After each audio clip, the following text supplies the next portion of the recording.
Hello बच्चों, BKP classes में आपका स्वागत है। आज मैं आपके लिए लेकर आया हूं साइंस का चैप्टर नंबर 3 का लेक्चर नंबर 5। इस लेक्चर में आज हम कवर करेंगे अकरेंस ऑफ मेटल, जो कि चैप्टर 3 का लास्ट और इम्पोर्टेंट टॉपिक है। कोशिश करेंगे इस लेक्चर में ही इस टॉपिक को खत्म करें ताकि चैप्टर भी खत्म हो जाए।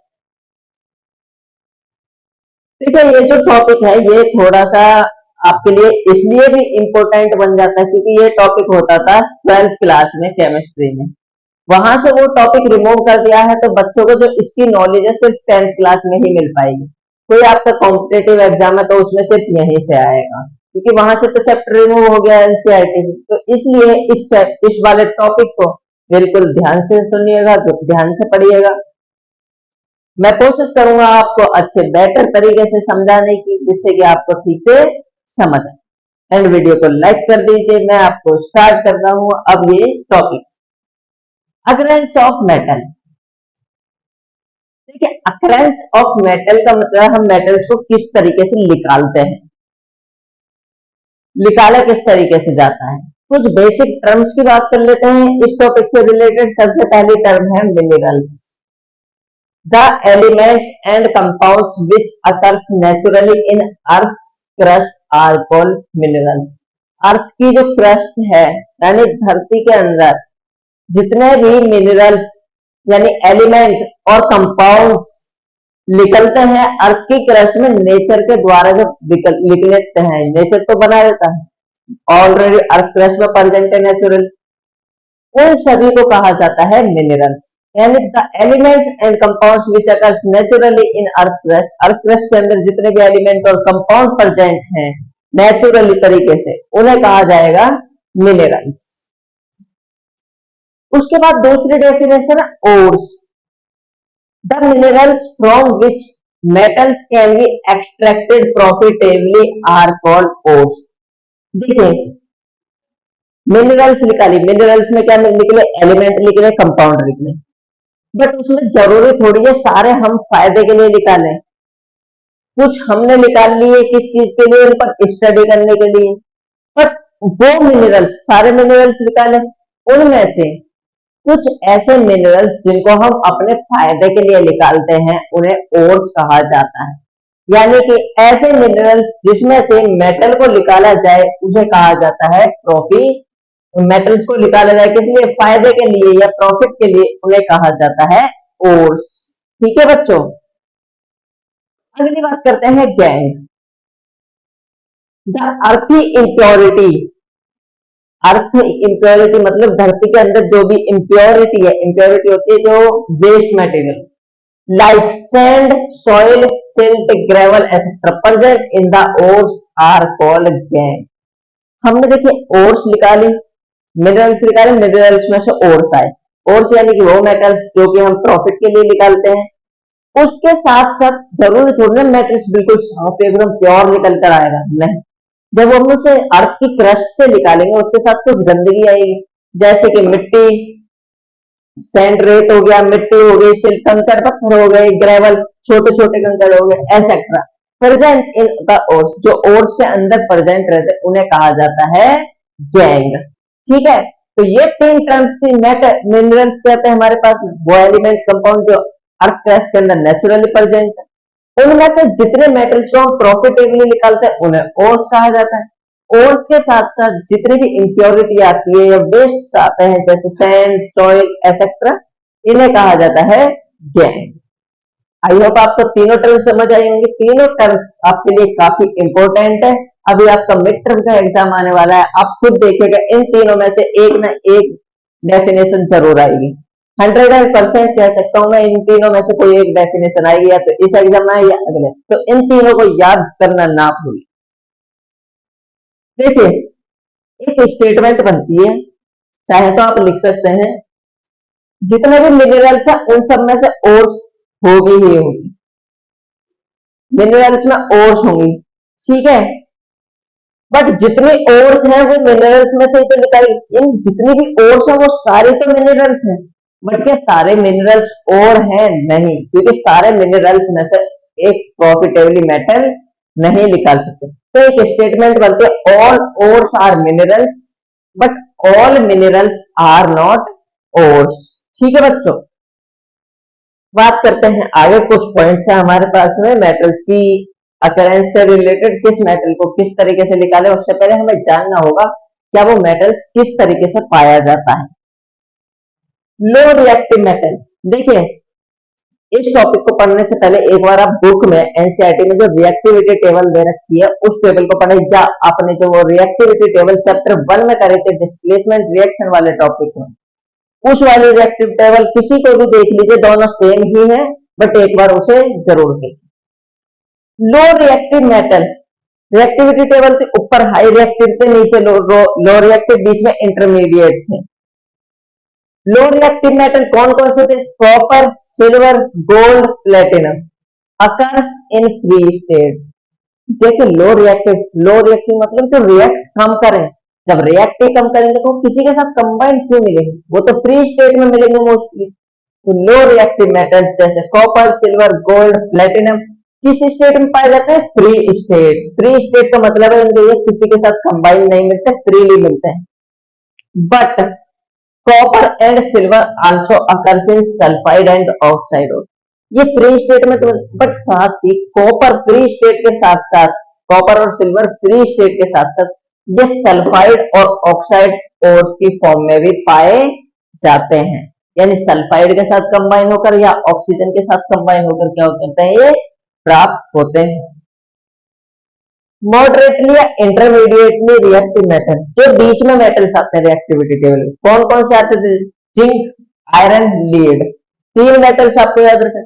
Occurs mainly as oxide, sulphides और कार्बोनेट ओर्स। ये हमें तीन फॉर्म में पाए जाते, ऑक्साइड्स की फॉर्म में, सल्फाइड्स की फॉर्म और कार्बोनेट की फॉर्म। आपको ये याद करना जरूरी है कौन से मेटल्स किस फॉर्म में पाए जाते हैं, उसी के हिसाब से आप इनकी जो एक्सट्रैक्शन है वो कर पाएंगे। Highly reactive metals, highly reactive metals ऊपर से आते थे रिएक्टिविटी टेबल में, कौन से थे? Sodium, potassium, calcium, magnesium, aluminium. पांच मेटल्स हैं high reactive metals are found in combined state. देखिए तो हाई रिएक्टिव का मतलब जो ज्यादा रिएक्ट करते हैं, तो वो इजीली रिएक्ट कर सकते हैं किसी से, इसलिए वो और एलिमेंट या और जो सब्सटेंस है जैसे कि ऑक्सीजन वगैरह हो, इनके साथ कंबाइंड फॉर्म में मिलते हैं। कंबाइन यानी कि मिलकर, कंपाउंड बनाकर ये हमें मिलते हैं। आप इसे नोट कीजिए। इसके बाद बात करेंगे extraction of low reactive metals. सबसे पहले इसके बाद एक छोटे से मेटलर्जी करके एक डेफिनेशन वो लिखवाएंगे, और हम मेटल्स को किस सीक्वेंस में हम वो करते हैं, एक्सट्रैक्ट करते हैं, यानी किस सीक्वेंस में मेटल्स को निकाल पाते हैं, वो कराऊंगा मैं आपको, आप इसे अच्छे से नोट कीजिए। नेक्स्ट टॉपिक है हमारा मेटलर्जी। मेटलर्जी के बारे में बात करेंगे, ये छोटा सा टॉपिक है, एक्चुअली में ये पूरे चैप्टर मेटलर्जी ही कहलाता है। मेटलर्जी का मतलब क्या होता है? The step wise process of obtaining metal from its ores is called metallurgy. हम अकरेंस ऑफ मेटल में करके रहे, एक और में से मेटल को ही निकालेंगे, रिफाइनिंग करके प्योर बनाएंगे, इसी को मेटलर्जी कहा जाता है। यानी जितने भी स्टेप बाय प्रोसेस होती हैं obtaining metal from its ores में से मेटल्स को निकालने की, इन्हें ही क्या कहा जाता है? मेटलर्जी। मेटलर्जी के कुछ स्टेप्स हैं, चर्चा करते हैं उनके बारे में। पहला स्टेप है enrichment of ores. Enrichment of ores का मतलब होता है ओर को निकालना। दूसरा स्टेप है obtaining metal from enriched ores. जो आपने ओर निकाली है उसमें से एक मेटल को क्या करना? ऑब्टेन करना या मेटल को निकालना। अब मेटल जो निकलेगा वो प्योर तो होगा नहीं, इम्प्योर होगा। उस इम्प्योर मेटल को रिफाइन करके प्योर मेटल बनाना क्या कहलाता है? Step number 3, refining of impure metal to obtain pure metal. तो ये थे हमारे तीन स्टेप्स मेटलर्जी के। ये तीनों स्टेप्स एग्जाम में पूछ लिए जाते हैं, आप इनको ठीक से पढ़िएगा। अगला टॉपिक बात करते हैं। देखिए हमने ये तो पता है हमने किसमें से ओर में से मेटल्स निकाला। अब मेटल्स किस तरीके का, उस हिसाब से अलग अलग तरीके से डिवाइड किया था, लो रिएक्टिव, हाई रिएक्टिव और intermediate reactive.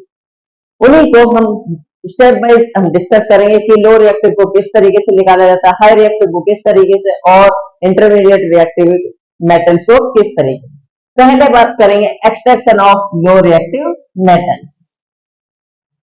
These metals can be obtained by heating the ore in air at high temperature. Air के प्रेजेंस में इनको हाई टेम्परेचर पर हीट करके इनकी ओर को, इनमें से लो रिएक्टिव मेटल्स को क्या किया जाता है, निकाला जाता है। अब किस तरीके से होता है बात करते हैं। सबसे पहले लो रिएक्टिव मेटल्स कौन सा रिएक्टिविटी टेबल में नीचे, copper, silver, gold, platinum, mercury. Mercury के बारे में बात करते हैं। ये वाला पॉइंट इंपॉर्टेंट है, मैं जिसको अंडरलाइन करूंगा उसको तो इंपॉर्टेंट समझ के ही चलिएगा। लास्ट ईयर ही क्वेश्चन आया था, सिनेबार का फॉर्मूला क्या होता है, HgS। या मरकरी किस ओर में से निकाले जाती है, सिनेबार ओर में से। सबसे पहले क्या करते हैं, देखिए हमने पढ़ा था लो रिएक्टिव मेटल्स होते जनरली फ्री स्टेट में पाए जाते हैं, यानी किसी के साथ कंबाइन नहीं रहते, कंबाइन में रहते यानी इम्प्योर फॉर्म में यहां तक पाए जाते हैं। या फिर कौन कौन से, कॉपर और कौन सा मेटल था, एक सिल्वर, और उसमें मरकरी भी मान लीजिए। तो ये क्या करते हैं, हमें किस फॉर्म में पाए जाते हैं, सल्फाइड या ऑक्साइड ओर में, दोनों ओर्स में पाए जा सकते हैं। सबसे पहले मरकरी की सल्फाइड ओर होती है cinnabar HgS, mercury sulphide. Sulphide ore को जैसे ही हीट करते हैं कन्वर्ट किया जाता है ऑक्साइड ओर में, ऑक्साइड में।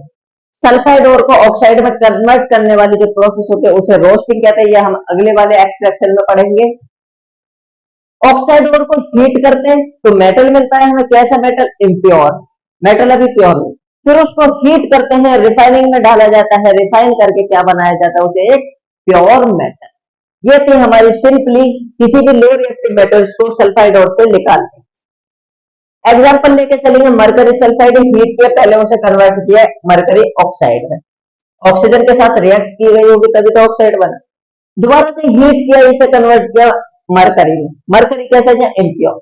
हीट किया, मरकरी को कैसा बनाया हमने, प्योर। तो मरकरी का आपको समझ आया गया होगा कि किस तरीके से एक प्योर मरकरी को ऑब्टेन किया जाता है सिनेबार में से या मरकरी सल्फाइड ओर में से। अब बात करते हैं कॉपर की, कॉपर सल्फाइड ओर। कॉपर जो निकाला जाता है वो सल्फाइड ओर होती है, कॉपर की Cu2S, कॉपर सल्फाइड। सबसे पहले हम करते क्या है, इसी के हिसाब से पढ़िए। सल्फाइड ओर को पहले किस में कन्वर्ट किया, ऑक्साइड। कॉपर की सल्फाइड ओर को किस में कन्वर्ट करेंगे, ऑक्साइड ओर में। Cu2S को जब ऑक्सीजन के साथ रिएक्ट किया गया तो बना Cu2O प्लस में SO2। रिएक्शन को बैलेंसिंग देख लीजिएगा आप, जैसे भी आपको समझ आए याद कर लीजिएगा। जब सल्फाइड ओर को हीट किया ऑक्सीजन की प्रेजेंस में क्या बना, कॉपर ऑक्साइड, Cu2O, और क्या बना, SO2। ये गैस थी, गैस क्या हो गया, एटमॉस्फेयर में रिलीज हो गई। एटमॉस्फेयर में जब गैस इवॉल्व होती है तो कैसे साइन बनाते हैं, ऊपर की साइन। चैप्टर 1 में अलग अलग साइंस का मतलब बताया था मैंने। अब हमारे पास ऑक्साइड ओर आ गई, कहां तक आ गया स्टेप, यहाँ। ऑक्साइड ओर को किसमें कन्वर्ट करना है, मेटल। ऑक्साइड ओर को दोबारा से इस Cu2S जो था इसी ओर के साथ रिएक्ट किया, रिएक्ट करके हीट किया, हीट करने के बाद हमें मिलते 6 कॉपर, साथ में SO2। 6 कॉपर मिले हमें, इतने सारे मेटल्स मिल गया है हमें, किससे, कॉपर सल्फाइड से। और SO2 जो गैस थी वो एटमॉस्फेयर में क्या हो गई, रिलीज हो। तो ये थे हमारे लो रिएक्टिव मेटल्स को एक्सट्रैक्ट करने। देखिए ये जो टॉपिक है आपका, ये 12th क्लास से हट गया है, केमिस्ट्री से। तो आपके जितने भी क्वेश्चंस वगैरह हैं किसी कॉम्पिटिटिव एग्जाम में, तो वो यहीं से आए। और ये टॉपिक वैसे तो पूरा एक चैप्टर हुआ करता था, काफी लंबा चलता था, बहुत ही ऐसा है लगता था जो कि बच्चों को समझ नहीं आता।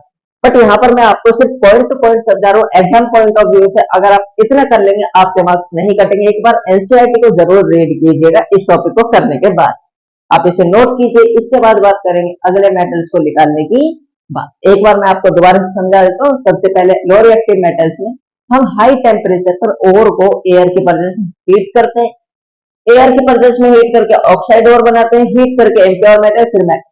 मरकरी को निकाला जाता है सिनेबार यानी मरकरी सल्फाइड से, कॉपर को निकाला जाता है कॉपर सल्फाइड। इनकी रिएक्शन आपको याद करनी है, रिएक्शन भी आ जाती है, आप इसे आप नोट कीजिए। इसके बाद करते हैं इंटरमीडिएट मेटल्स को निकालने की प्रोसेस। अब हमारा अगला टॉपिक है extraction of metals in middle of reactivity table, यानी ऐसे मेटल्स जो इंटरमीडिएट हैं रिएक्टिविटी में, उनको निकालना, एक्सट्रैक्ट करना। कौन कौन से थे? जिंक, आयरन और लीड। इन्हीं के बारे में डिस्कस करते हैं। सबसे पहले, these metals are easy to obtain from oxide ores, so sulfide and carbonate ores are converted into oxide ores। ये तीन जो मेटल्स थे जो इंटरमीडिएट थे रिएक्टिविटी में, हमें तीन तरीके के ओर्स में पाए जाते थे, एक सल्फाइड ओर, एक ऑक्साइड ओर और एक carbonate ores. But in metals को इजीली निकालने की जो प्रोसेस है वो ऑक्साइड ओर में से है। तो क्यों ना हम सल्फाइड और कार्बोनेट ओर्स को पहले ऑक्साइड से ओर में कन्वर्ट करें, तब ये इजीली क्या हो जाएंगे? एक्सट्रैक्ट हो जाएंगे। तो सल्फाइड और ऑक्साइड ओर्स को कन्वर्ट करते हैं। सबसे सल्फाइड और कार्बोनेट ओर्स को पहले किस में कन्वर्ट करते हैं? ऑक्साइड ओर्स में। उसको दो प्रोसेस से करते हैं, एक रोस्टिंग और एक कैल्सिनेशन। रोस्टिंग वो प्रोसेस है जिसके द्वारा एक सल्फाइड ओर्स को किस में कन्वर्ट किया जाए? ऑक्साइड से। यानी रोस्टिंग के लिए किसके लिए? सल्फाइड ओर्स के लिए। Calcination, C4 calcination, C4 carbon, ये कार्बोनेटेड ओर्स के लिए। इसमें कार्बोनेट ओर्स को किसमें कन्वर्ट किया जाता है? ऑक्साइड्स ओर्स में। तो it is for converting carbonate ores into oxide. Simply है और इंपॉर्टेंट भी है, डिफरेंस पूछ लिया जाता है। दूसरा point, it takes place in excess amount of air. Excess यानी बहुत ज्यादा एयर चाहिए इन्हें। It takes place in limited amount of air, but calcination हमारे लिमिटेड अमाउंट ऑफ एयर में हो जाती है, यानी ज्यादा ऑक्सीजन की या एयर की जरूरत नहीं है। Roasting in this oxidation takes place, ये पॉइंट इंपॉर्टेंट है। रोस्टिंग के अंदर ऑक्सीडेशन होता है, but in calcination decomposition takes place. Calcination में क्या होता है? डिकम्पोजिशन। रोस्टिंग में ऑक्सीडेशन, कैल्सिनेशन में डिकम्पोजिशन। बात करते हैं एग्जाम्पल लेकर। सबसे पहले सल्फाइड ओर्स है, तो जिंक की बात कर लेते हैं। जिंक सल्फाइड है, इसको ऑक्सीजन के साथ रिएक्ट किया जाए और रिएक्ट करके क्या बनाया जाता है? Zinc oxide. सल्फाइड ओर किस में कन्वर्ट होंगे? ऑक्साइड में। कैल्सिनेशन में कार्बोनेटेड ओर्स को किस में कन्वर्ट किया जाता है? ऑक्साइड। तो जिंक की कार्बोनेट ओर्स ZnCO3, इसको हीट करते हैं, हीट करके जिंक ऑक्साइड साथ में कार्बन डाइऑक्साइड। दोनों को ही प्रोसेस में पहले में सल्फाइड, दूसरे में कार्बोनेट ओर्स को कन्वर्ट किस में किया हमने? फाइनली ऑक्साइड ओर्स में। किस ओर में? ऑक्साइड ओर्स में। हमें ऑक्साइड ओर्स ही तो चाहिए थी, क्योंकि ऑक्साइड ओर्स से इन मेटल्स को आसानी से निकाला जा सकता है। अब मेटल्स तो निकल गए ऑक्साइड को, इनमें से ऑक्सीजन को रिमूव करके एक प्योर मेटल भी तो बनाना है। तो ऑक्सीजन जब रिमूव होता है, क्या प्रोसेस कहलाती है? रिडक्शन। तो reduction of metal oxide to metal. Metal oxide से क्या बनाया जाए? मेटल। ये टॉपिक देखिए इंटरमीडिएट वाले में काफी क्वेश्चंस बन सकते हैं आपके, इंपॉर्टेंट। रिडक्शन करने के दो मेथड हैं, ये दोनों ही आपके लिए काफी इंपॉर्टेंट है। पहला, यूजिंग कोक। कोक क्या होती है? कार्बन को ही कोक कहा जाता है। Coke act as reducing agent. Reducing agent क्या होता है? जो दूसरों को रेड्यूस कर दे, खुद क्या हो जाए? ऑक्सीडाइज। हमारे पास जिंक ऑक्साइड थी, इसको हमें रेड्यूस करना है, किसका यूज करके? कोक का। ZnO के साथ कोक यानी कार्बन को रिएक्ट किया, हीट किया, तो जिंक हो गया और यहां से ऑक्सीजन हट के CO के साथ जुड़ गया। कार्बन का ऑक्सीडेशन हो गया और जिंक का क्या हो गया? जिंक ऑक्साइड का क्या हो गया? रिडक्शन। दूसरा मेथड है रिडक्शन में हमारे पास डिस्प्लेसमेंट रिएक्शन। देखिए ये रिडक्शन, डिस्प्लेसमेंट, डिकम्पोजिशन, ऑक्सीडेशन, क्या फर्स्ट चैप्टर में ही तो पढ़ के आए। तो फर्स्ट चैप्टर का आपको बहुत ज्यादा इंपॉर्टेंस पड़ जाती है आगे के चैप्टर्स। डिस्प्लेसमेंट रिएक्शन होती है जिसमें हाई रिएक्टिव मेटल लो रिएक्टिव मेटल को उसके कंपाउंड से क्या कर देते हैं? रिमूव करके या डिस्प्लेस कर देते हैं। हाई रिएक्टिव मेटल्स जैसे सोडियम, कैल्शियम और एल्यूमिनियम, इनको यूज किया जाता है, are used to displace low reactive metals from their compound. Low reactive metal को उनके कंपाउंड से क्या कर दिया जाता है? डिस्प्लेस करके उनकी जगह ले लेते हैं। अब देखिए इंटरमीडिएट वाले ऊपर हाई रिएक्टिव के लिए इंटरमीडिएट वाले तो लो रिएक्टिव हुए ना। तो सबसे पहले ऑक्साइड ओर्स की बात करते हैं। एक है हमारे पास 3MnO2, ये तो एक एग्जांपल के तौर पर। अभी आयरन की भी बात करेंगे। 3MnO2 मैग्नीज ऑक्साइड, इसको एल्यूमिनियम के साथ जैसे रिएक्ट किया, एल्यूमिनियम इसकी जगह ले लेगा, क्या एल्यूमिनियम ऑक्साइड बनाएगा? An2O3 और Mn क्या हो जाएगा? अलग। यानी Mn अलग और Al2O3। ये जो रिएक्शन होते हैं इसमें हीट देते हुए हैं और हीट रिलीज भी होती है, दोनों प्रोसेस होती है एक्सोथर्मिक और एंडोथर्मिक। ये थी एक रिएक्शन। अब इसी में हम जो इंपॉर्टेंट है आयरन से रिलेटेड वो अभी कराते हैं, आप इसको पहले नोट कीजिए। देखिए अभी हमने रिडक्शन किया था डिस्प्लेसमेंट रिएक्शन का यूज करके, उसी में एक और एग्जांपल है आयरन का। Fe2O3 को जब एल्यूमिनियम के साथ रिएक्ट किया जाता है या हीट किया जाता है तो बनता है हमारे पास एल्यूमिनियम ऑक्साइड साथ में आयरन, और साथ में हीट निकलती है। ये जो रिएक्शन थी डिस्प्लेसमेंट वाली, ये दोनों की दोनों रिएक्शन बहुत ज्यादा एक्सोथर्मिक होती है। एक्सोथर्मिक यानी इसमें हीट बहुत ज्यादा निकलती, इतनी ज्यादा हीट निकलती है कि जो हमें मेटल मिलता है ना वो हमें मोल्टन फॉर्म में मिलता है, मोल्टन यानी कि पिघली हुई फॉर्म में। तो this displacement reaction is highly exothermic, ये काफी एक्सोथर्मिक है। So iron is formed in molten form, इस फॉर्म में मिलता है मोल्टन यानी पिघली हुई फॉर्म।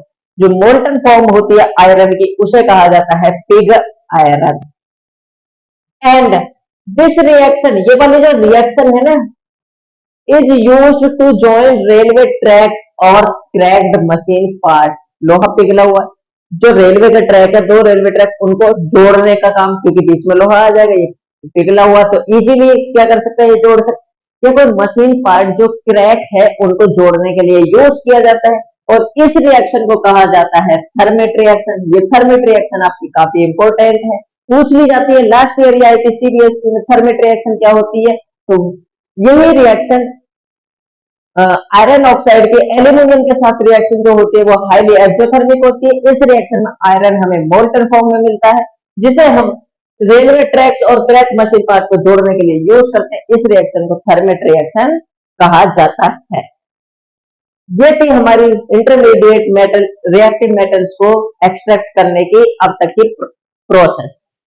नेक्स्ट जो है वो हमारे अब बचे हैं हाई रिएक्टिव मेटल्स को एक्सट्रैक्शन, तो extraction of high reactive metals. These metals have more affinity for oxygen than carbon. Affinity होता है किसके साथ जल्दी अटैच हो सकते हैं, मतलब जुड़ सकते हैं। हाई रिएक्टिव मेटल जो होता है ऑक्सीजन के साथ जल्दी रिएक्ट करते, कार्बन के साथ कम करते हैं। आपने क्वेश्चन में पढ़ा था इसी चैप्टर में, सोडियम और पोटेशियम एयर के साथ हाईली रिएक्टिव होते हैं, इसलिए उन्हें केरोसिन ऑयल में क्या किया जाता है, स्टोर करके रखा जाता है। तो साफ साफ नजर आता है एफिनिटी फॉर, यानी ऑक्सीजन से ये जल्दी रिएक्ट करेंगे। These metals are obtained by electrolytic reduction. ये पॉइंट याद रखना, हाई रिएक्टिव मेटल्स जो होते हैं ये इलेक्ट्रोलाइटिक रिडक्शन से क्या होते हैं, ऑब्टेन्ड होते हैं। एग्जाम्पल की बात करें, sodium is obtained by electrolysis of molten sodium chloride. Molten यानी पिघला हुआ जो सोडियम क्लोराइड है उसकी जब हम इलेक्ट्रोलाइसिस करते हैं, मोल्टन मत लिखिए, वैसे तो सोडियम क्लोराइड लिख लीजिए नॉर्मल। सोडियम क्लोराइड की जब इलेक्ट्रोलाइसिस की जाती है यानी NaCl, इसकी इलेक्ट्रोलाइसिस करेंगे तो दो पार्ट में टूटेगा, Na पॉजिटिव Cl नेगेटिव। पहला कैटायन होता है, दूसरा एनायन। आपको कई बार बता चुका हूं ये चीज। अब देखिए Na पॉजिटिव है, Cl नेगेटिव। एनोड पर पॉजिटिव चार्ज होता है, कैथोड पर नेगेटिव चार्ज। अट्रैक्ट कौन सा किस साइड होगा, पॉजिटिव की, पॉजिटिव नेगेटिव अट्रैक्ट होंगे, तो पॉजिटिव वाला नेगेटिव की तरफ जाएगा, नेगेटिव कहां, कैथोड। नेगेटिव वाला पॉजिटिव की तरफ जाएगा, पॉजिटिव कहां, एनोड। तो जब इलेक्ट्रिसिटी पास की जाती है थ्रू सॉल्यूशन, मेटल जो होता है डिपॉजिटेड एट कैथोड, मेटल कहां जाएगा, नेगेटिव वाली उस पर, नेगेटिव वाली इलेक्ट्रोड, नेगेटिव वाली कौन सी होती है, कैथोड। तो मेटल कहां जाएगा, डिपॉजिटेड एट कैथोड, और नॉन मेटल कहां जाएगा, एनोड पर। तो मेटल कहां जाता है, कैथोड पर, और नॉन मेटल कहां जाता है, एनोड। मेटल हमारा सोडियम था तो कैथोड पर सोडियम जाएगा। सोडियम क्या करेगा, पॉजिटिव है, यहाँ पर कैथोड पर इलेक्ट्रॉन होगा, नेगेटिव चार्ज होगा, यहां से इलेक्ट्रॉन लेगा और इलेक्ट्रॉन लेकर क्या बन जाएगा, एक प्योर मेटल। सेम क्लोरीन था, क्लोरीन Cl नेगेटिव, ये एनोड पर जाएगा, एनोड खुद से एनोड को इलेक्ट्रॉन्स देगा, क्या बना लेगा, Cl2 यानी क्लोरीन। ये तो हमारी यानी सोडियम को इलेक्ट्रोलाइसिस से ऑब्टेन करने की प्रोसेस। सिर्फ इसी तरीके से एल्यूमिनियम को भी इलेक्ट्रोलाइटिक रिडक्शन से निकाला जाता, बट किसके, एल्यूमिनियम ऑक्साइड के। यानी एल्यूमिनियम ऑक्साइड का जब इलेक्ट्रोलाइटिक रिडक्शन किया जाता है तो हमें क्या मिलता है, एल्यूमिनियम। ये थे हमारे एक्सट्रैक्शन सभी मेटल्स के। हमने तीनों टॉपिक्स पढ़ लिए हैं, एक लो रिएक्टिव, फिर इंटरमीडिएट रिएक्टिव और हाई रिएक्टिव भी हमने पढ़ लिए। हाई रिएक्टिव में आपको याद रखना है इलेक्ट्रोलाइटिक रिडक्शन से मिलते हैं। सोडियम कहाँ मिलता है, कौन से इलेक्ट्रोड पर मिलता है, सोडियम कैथोड पर मिलता है, क्लोरीन एनोड पर मिलता है। और एल्यूमिनियम का इलेक्ट्रोलाइटिक रिडक्शन किससे मिलता है, हमें एल्यूमिनियम ऑक्साइड। लो रिएक्टिव भी खत्म, अब सिर्फ हमारा क्या मेटल्स तो बन चुके। हमने सब कुछ पढ़ लिया, मेटल्स हमने प्राप्त करना पड़ गया। एक चीज रह गई कि रिफाइनिंग कैसे होती है। तो हम लास्ट टॉपिक जो एक्सट्रैक्शन ऑफ मेटल्स या अकरेंस ऑफ मेटल्स का लास्ट टॉपिक है, अकरेंस ऑफ मेटल्स में रिफाइनिंग किस तरीके से की जाती है उसके बारे में डिस्कस करेंगे। आप इसको पहले नोट कीजिए।